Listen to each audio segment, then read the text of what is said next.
Bismillahirrahmanirrahim. Assalamualaikum warahmatullahi wabarakatuh. Waalaikumsalam warahmatullahi wabarakatuh. Alhamdulillah, bersyukur kepada Allah Subhanahu wa taala dan senantiasa bersalawat kepada baginda Muhammad sallallahu alaihi wasallam. Allahumma salli wa sallim wa barik. Berjumpa lagi dengan kami dalam program Islamic Digest dengan saya Dulman Sulaiman dan Ustadz Mirwan SHI. Pada malam hari ini kami akan mengupas satu tema yang berjudul cara Islam mengatasi perilaku moral remaja. Baik, Ustaz, tema kita pada hari ini yakni cara Islam mengatasi perilaku amoral remaja kita pada hari ini. Bagaimana pandangan Ustaz?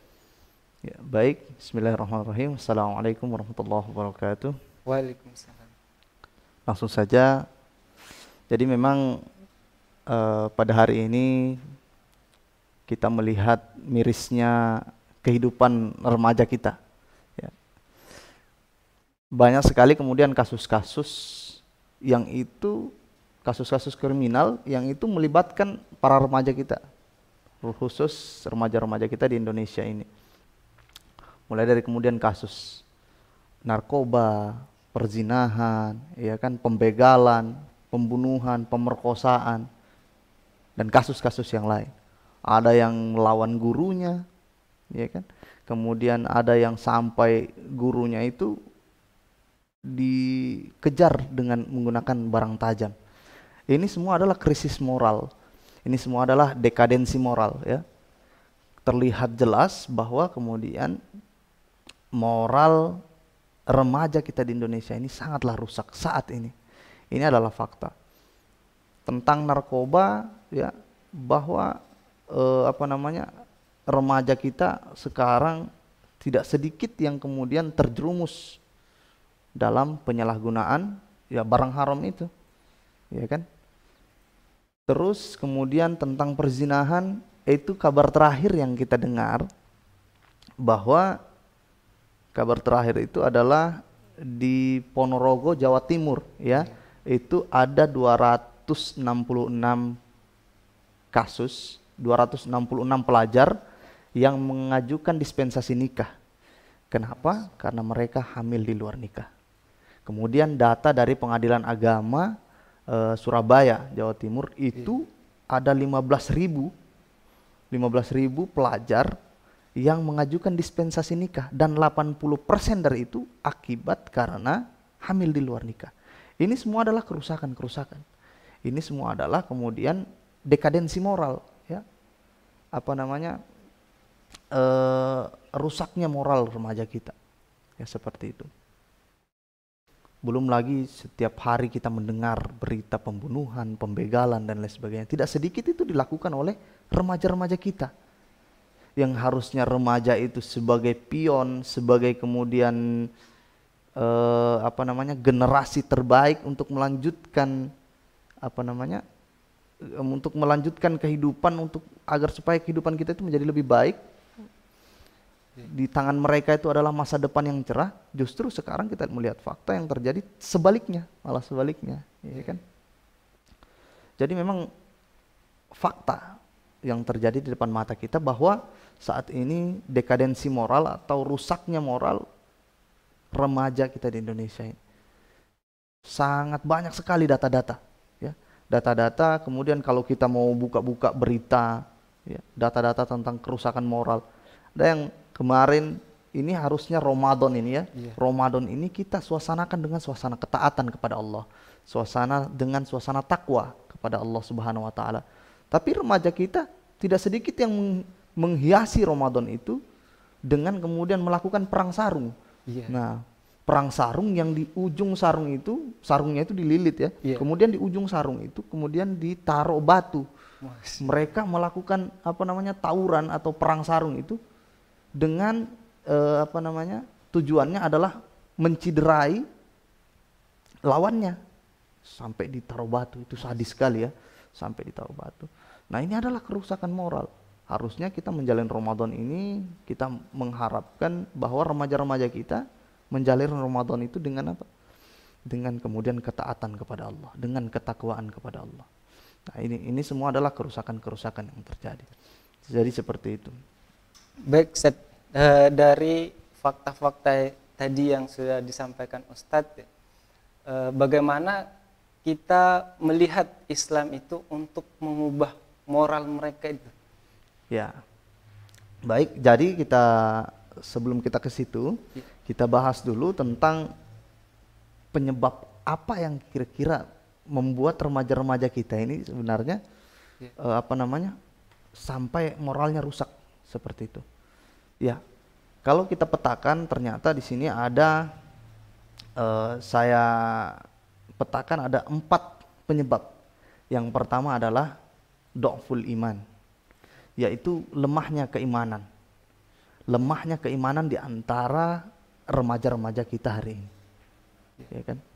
Nah, jika remaja-remaja kita itu memiliki iman yang kuat, yang berangkat daripada akidah yang benar, ya, akidah yang benar, maka tentu saja insya Allah akidah yang benar itu akan mendorong mereka untuk kemudian melakukan ketaatan kepada Allah. Akidah yang benar itu akan mendorong mereka untuk memiliki rasa takut kepada Allah, sehingga mereka tercegah dari perbuatan-perbuatan yang tidak semestinya mereka lakukan. Seperti itu. Akidah yang benar itu kemudian akan mendorong mereka untuk melaksanakan ketaatan-ketaatan, melaksanakan hal-hal yang positif yang bisa kemudian membuat masa depan mereka itu lebih cerah seperti itu. Ya kan? Nah, jadi itu yang pertama, do'ful iman, kurangnya iman, lemahnya iman, seperti itu. Yang kedua adalah su'ul bi'ah, yaitu lingkungan yang buruk. Lingkungan yang buruk. Nah, kita hari ini sering saya sampaikan itu. Kita hari ini lahir dari rahim orang-orang Islam. Tapi kemudian kita hidup di lingkungan yang tidak Islami. Nah, kita hidup di lingkungan yang tidak Islami, yaitu lingkungan yang sekuler, yang memisahkan antara urusan agama dan kehidupan. Jadi untuk urusan agama itu ya pribadi-pribadi saja. Melaksanakan ketaatan, kau sholat saja, kau puasa saja, tidak apa-apa. Tapi untuk urusan kehidupan, masalah pergaulan, masalah pendidikan, itu agama tidak usah ikut campur untuk mengatur. Nah, itu kita hidup di zaman ini, zaman sekularisme yang memisahkan urusan agama dan kehidupan. Jadi kita hidup kemudian di lingkungan yang buruk, termasuk remaja-remaja kita, sehingga remaja-remaja kita mengetahui bahwa bagaimana besarnya pengaruh lingkungan terhadap kehidupan kita, apalagi kemudian terhadap kehidupan remaja. Yang remaja itu adalah masa yang labil, ya kan? Kalau mereka tidak kemudian dibimbing, kalau mereka kemudian tidak diarahkan, maka mereka akan mencari jati dirinya sendiri. Kalau mereka tidak diarahkan mana jati diri yang sebenarnya, seperti apa kemudian hidup yang sesungguhnya yang harus mereka kemudian tempuh, jalan hidup yang sebenarnya yang mereka harus tempuh agar mereka selamat, maka mereka akan mencari jalan sendiri. Dan kita tahu lingkungan kita itu adalah lingkungan yang rusak. Mereka akan bertemu dengan teman-teman yang rusak juga, ya, yang akan membuat kehidupan mereka rusak. Itu yang kedua, itu adalah lingkungan yang buruk. Yang ketiga adalah do'ful mutaba'ah, yaitu lemahnya kontrol, lemahnya kemudian kontrol, kurangnya kontrol dari kemudian orang tua.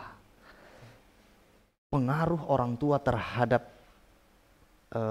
remaja itu atau anak-anak itu adalah sangat besar sekali, sangat besar sekali.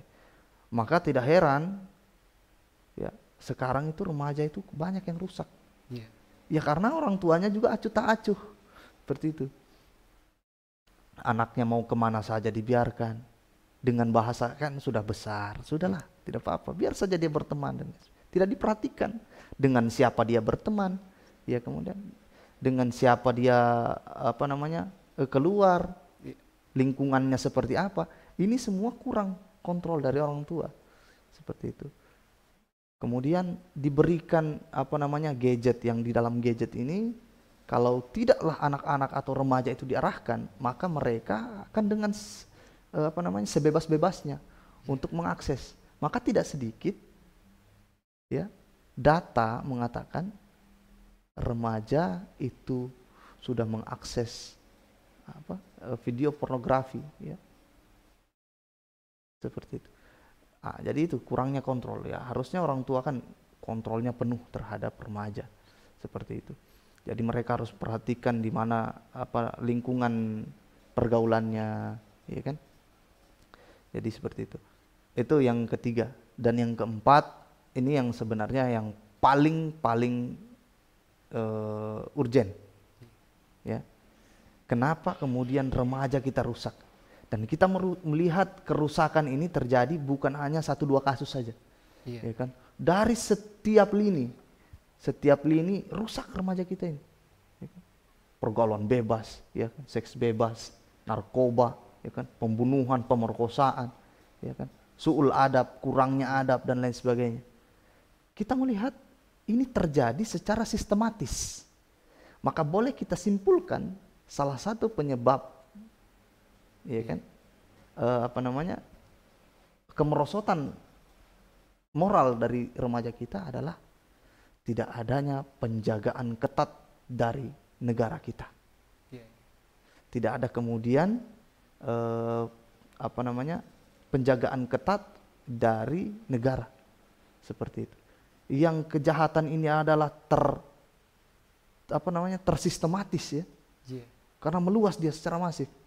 Maka harus ada upaya untuk kemudian memberantas kejahatan ini secara sistematis pula. Ya, itu tidak mungkin hanya orang tua saja. Tidak mungkin hanya masyarakat saja, tapi kita butuh negara. Butuh kemudian pemimpin yang tegas. Seperti itu. Jadi seperti itu. Baik Ustaz, cukup menarik ya yang disampaikan tadi dari keempat problem itu. Mungkin ada satu pertanyaan yang menarik ya. Mungkin yang pertama itu adalah kurangnya keimanan di dalam diri mereka. Yang menjadi pertanyaan itu adalah bagaimana membentuk keimanan di dalam diri mereka.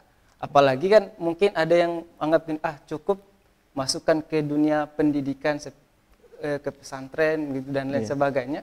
Sudah mungkin mereka keluar sudah jadi memiliki iman yang kokoh seperti itu. Baik. Gimana pandangan Ustaz? Baik. Ya, masalah untuk kemudian bagaimana kita memperkuat keimanan remaja-remaja kita ini. Ya, tidak lain satu hal yang harus kemudian dilakukan untuk kemudian memperkuat keimanan itu adalah dengan cara belajar. Yaitu menuntut ilmu. Bagaimana kemudian kita bisa mengetahui sesuatu dan takut akan sesuatu kalau kita tidak tahu ilmunya. Seperti itu. Apakah cukup anak-anak itu dimasukkan ke dalam pesantren? Ternyata tidak cukup. Tidak cukup. Karena banyak notabene banyak sekali kasus yang dulunya dia belajar di pesantren, justru ketika keluar dari pesantren, justru banyak yang juga rusak seperti itu. Ya, jadi sekolah di pesantren itu bagus, tapi tidak menjamin. Seperti itu, tidak menjamin. Karena pernah kiai kami berkata bahwa pesantren itu bukanlah seperti bengkel motor. Seperti itu. Anak-anak dikasih masuk di dalam pesantren, dimasukkan dalam pesantren untuk belajar, ya. Justru lantas langsung baik mereka. Seperti itu. Ya. Seperti motor, ya. Motor dirusak, dibawa ke bengkel, ya kan? Diperbaiki. Apakah lantas motor itu langsung diperbaiki dan lain sebagainya? Motor itu langsung baik, seperti itu. Tapi itu motor, permisalan motor, langsung bisa jalan dan lain sebagainya. Tapi berbeda dengan anak-anak, dengan remaja, dimasukkan dalam pesantren, namanya manusia, seperti itu ya. Jadi itu yang pertama, menuntut ilmu. Maka orang tua pun harus kemudian sadar dengan ini, bahwa menjadi orang tua yang baik, kemudian juga harus memiliki ilmu, seperti itu. Jadi lemahnya iman di antara para remaja ini tidak kemudian menjadi satu-satunya penyebab. Kenapa mereka bisa lemah imannya? Ya karena orang tuanya juga tidak mengajarkan iman yang baik kepada mereka. Ya, tadi dibiarkan kemana saja, dibebaskan menggunakan gadget dan lain sebagainya, tidak diperhatikan bergaul dengan siapa, tidak dibekali ilmu agama yang baik seperti itu. Bahkan kita mengetahui bahwa orang tua itu adalah madrasah pertama bagi seorang anak. Iya kan? Orang tua sekarang kebanyakan melepaskan anak mereka ke pesantren, ya kan? Untuk menyelamatkan generasi. Bagus. Tapi mereka lupa untuk kemudian juga memperbaiki diri seperti itu. Karena anak itu contoh utamanya itu adalah orang tua. Ketika mereka keluar pesantren dan mereka melihat orang tuanya masih begitu-begitu saja, mereka akan tidak sedikit yang akan kembali kepada tabiat sebelumnya, kebiasaan-kebiasaan lama, yaitu menjadi anak-anak yang krisis moral tadi seperti itu. Maka itu untuk kemudian meningkatkan keimanan tidak ada jalan lain kecuali dengan belajar, dan belajar, menuntut ilmu. Kita pahamkan, kemudian sebagai orang-orang yang sudah paham dengan ilmu agama, yang sedikit-sedikit paham dengan ilmu agama, kita pahamkan juga para remaja kita. Jadi kita juga tidak boleh berlepas diri. Kita melihat kerusakan ini, kita merasa gelisah. Ketika ada kegelisahan seperti itu, maka kita harus bergerak. Apa yang harus kita lakukan? Ya, kita harus berdakwah. Kita ajak mereka, kita sadarkan mereka, kita ajak mereka belajar di kajian-kajian Islam, ya kan? Kita sadarkan mereka akan tujuan hidup yang sesungguhnya itu seperti apa. Ya. Kalau kita kemudian sadarkan mereka tentang tujuan hidup yang sebenarnya itu adalah ibadah, ya kan? Bahwa tidaklah Allah menciptakan kita hanya untuk kemudian beribadah kepada Allah. Kemudian kita sadarkan mereka tentang 3 pertanyaan mendasar tentang kehidupan, ya kan? Yaitu dari mana asalnya kita manusia, kemana tujuan kita diciptakan, dan kemana kita setelah mati. Kita pahamkan mereka tentang Uqdatul Kubra ini, ya kan? Simpul besar, 3 pertanyaan mendasar, ya kan, tentang manusia, alam semesta dan kehidupan. Pahamkan mereka, insya Allah ketika mereka paham dengan itu, mereka akan menjadi insan-insan atau manusia-manusia yang terdidik, manusia-manusia yang taat kepada Allah, insya Allah. Seperti itu. Baik, Ustaz. Ini tambah menarik, Ustaz. Ketika kita kaitkan dengan 4 faktor tadi, artinya bahwa tidak hanya mencukupkan diri kita untuk belajar ilmu saja, tapi ada faktor-faktor yang lain tadi itu. Pertama, kurangnya penjagaan orang tua, kemudian pergaulan di lingkungan yang tidak bagus, dan yang terakhir tadi itu adalah sistem yang membuat itu semua, gitu. Sehingga pergaulan remaja kita hari ini tuh begitu rusak ya di tengah-tengah kehidupan kita. Yang menjadi pertanyaan lagi ya, Ustaz, bagaimana cara kita itu untuk mensuasanakan remaja kita, mungkin dari orang tuanya, kemudian bagaimana kemudian ke sistemnya gitu, untuk menjaga remaja kita hari ini seperti itu. Baik, ya tadi itu ya, bahwa memang kerusakan moral yang terjadi pada remaja kita itu memang sistematis, dan salah satu faktornya itu karena kita hidup ya di bawah sistem sekuler, ya. Sistem sekuler artinya sistem yang kemudian memisahkan urusan agama dan kehidupan. Jadi urusan agama itu atau akidah Islam itu sebatas akidah ruhiyah saja. Akidah ruhiyah saja. Sebatas diyakini saja di dalam hati. Aktivitas-aktivitas ketaatan yang dilakukan juga hanya sebatas ketaatan yang bersifat individu. Ya, sedangkan untuk aturan bermasyarakat bahkan bernegara itu dijauhkan dari Islam. Sedangkan kita tahu Islam itu adalah agama yang sempurna, paripurna. Islam itu al-Islamu ya'lu wa la yu'la alaih. Islam itu tinggi dan tidak ada yang lebih tinggi daripada Islam, ya kan? Bahwa solusi dari setiap permasalahan kehidupan itu ada dalam Islam. Maka kalau kita kemudian mau menjadi baik, mau menjadi mulia, kita harus kemudian mengambil Islam, ya kan? Kita harus menjadikan Islam sebagai asas dalam berperilaku kita, Iya. ya kan? Seperti itu. Jadi kita hidup di lingkungan yang sekuler. Jadi lingkungan juga yang liberal, yang bebas. Jadi negara membebaskan seperti itu. Negara membebaskan. Yang di dalam Islam itu kita tahu zina itu haram. Tapi ya kan, justru diberi fasilitas kita saat ini untuk berzina. Nauzubillah min zalik. Dalam kalau kita bahasakan secara kasar, kalau ente mau berzina, silahkan pergi ke lokalisasi, ya kan, prostitusi di sana, ente bisa bebas berzina karena dilindungi oleh undang-undang. Siapa yang bisa mau menghalangi kalau misalkan undang-undang kemudian melindungi, ya kan? Tidak ada yang bisa. Maka memang betul kejahatan yang terjadi ini secara sistematis. Lingkungan yang dibentuk oleh negara kita adalah lingkungan liberal, lingkungan yang bebas sebebas-bebasnya, ya, yang menjauhkan remaja kita daripada ketaatan kepada Allah, menjauhkan remaja yang notabene mereka itu adalah generasi penerus, ya, tongkat estafet yang akan membawa kemuliaan jika mereka lurus. Justru mereka dibengkokkan seperti itu, ya kan? Dibiarkan begitu saja. Maka kalau kita sudah sadar bahwa problematika yang terjadi di tengah-tengah remaja kita saat ini akibat mereka jauh dari Islam, maka kita harus perjuangkan bagaimana supaya remaja kita kembali kepada Islam. Ya kan?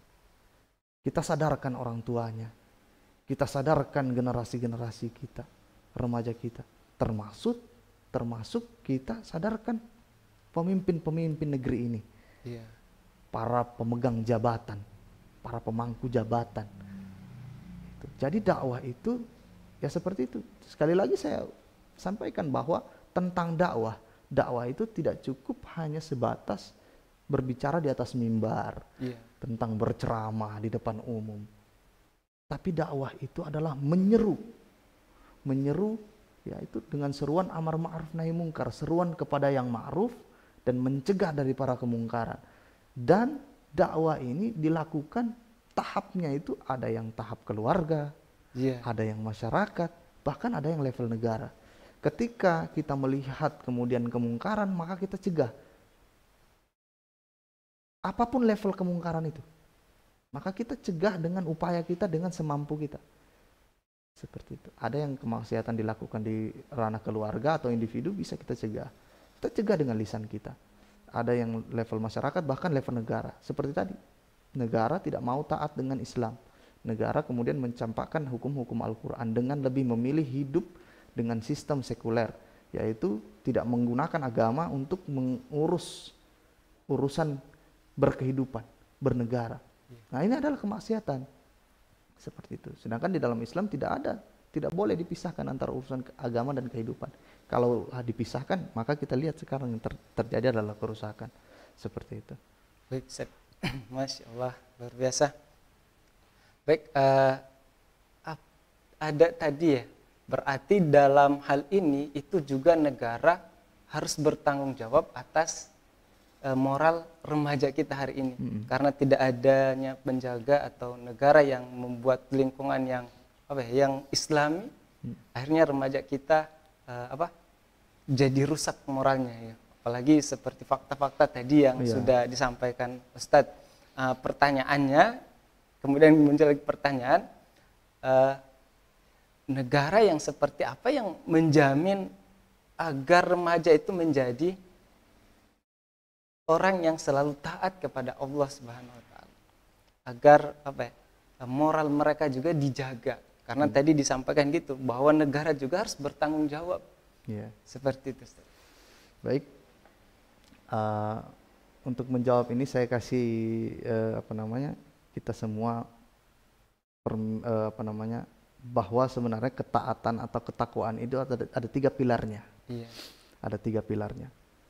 Yang pertama ketakwaan individu, kemudian pilar ketakwaan masyarakat, kemudian yang terakhir adalah pilar ketakwaan negara. Jadi untuk kemudian meraih generasi-generasi mulia, peran negara ini sangat penting juga. Bahwa negara ini juga harus menjadi negara yang bertakwa. Negara yang bertakwa. Nah, negara yang bertakwa itu seperti apa? Negara yang bisa kemudian melahirkan generasi-generasi mulia itu seperti apa? Ya tidak lain, negara yang mau kemudian tunduk kepada aturan Islam. Negara yang mau kemudian tunduk kepada Allah Subhanahu wa taala. Negara yang mau menjadikan syariat Islam itu sebagai asas dalam bernegara. Jadi Islam ini, bagaimana peran negara menjadikan Islam itu adalah kebutuhan. Kebutuhan dalam seluruh aspek kehidupan, dalam seluruh lini kehidupan. Jadi ya bisa kita simpulkan bahwa negara yang layak atau yang bisa kemudian membentuk remaja Islam itu adalah ya negara Islam. Ya tidak lain adalah khilafah, negara al-khilafah.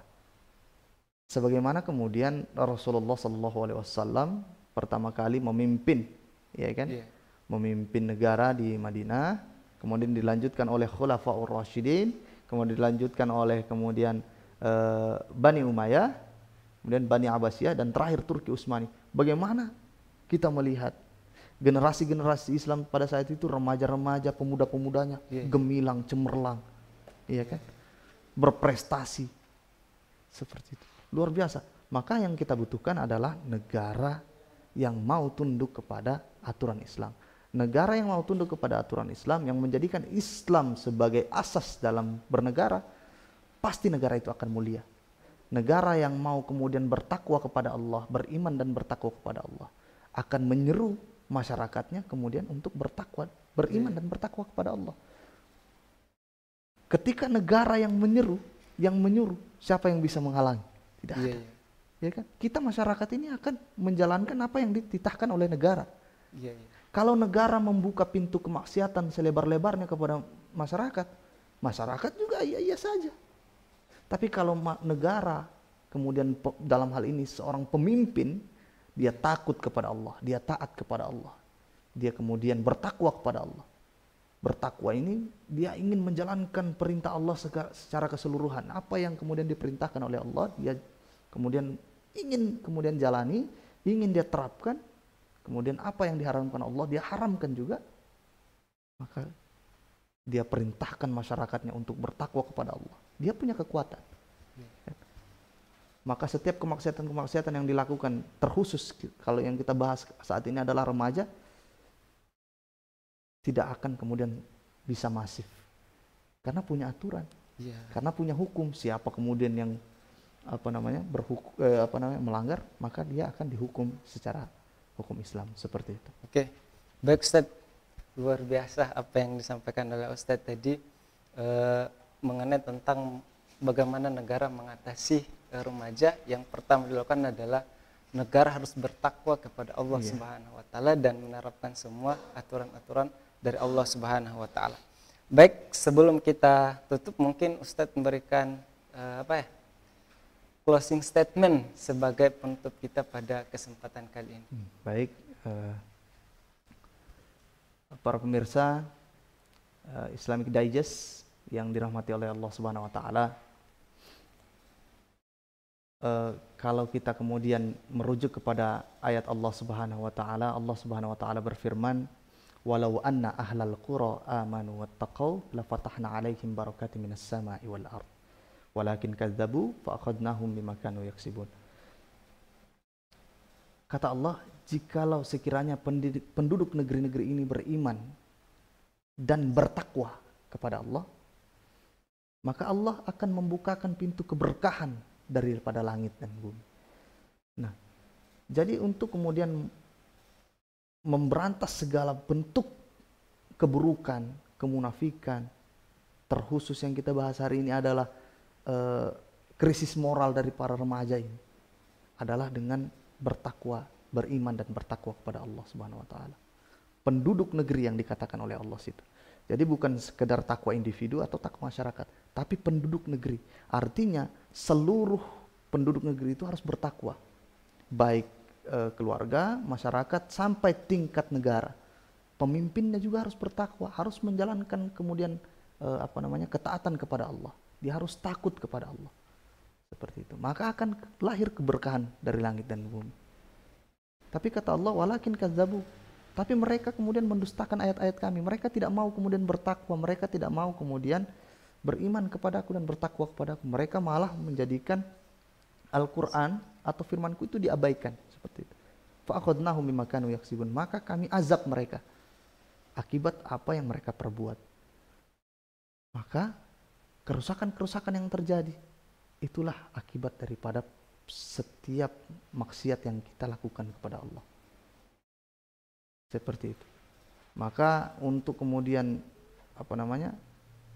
supaya kemudian kita generasi kita menjadi baik, tidak lain adalah dengan kita melakukan ketaatan-ketaatan kepada Allah sesuai ayat yang tadi itu. Jadi seperti itu.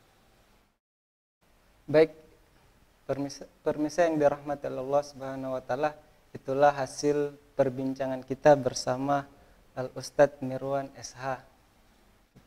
Kemudian sebelum kita menutup, jangan lupa like, komen, dan subscribe dan sebarkan seluas-luasnya supaya menjadi amal jariah yang kelak kita dapatkan di akhirat kelak nanti. Demikian kita akhiri, wabillahi taufiq wal hidayah. Wassalamualaikum warahmatullahi wabarakatuh. Waalaikumsalam warahmatullahi wabarakatuh.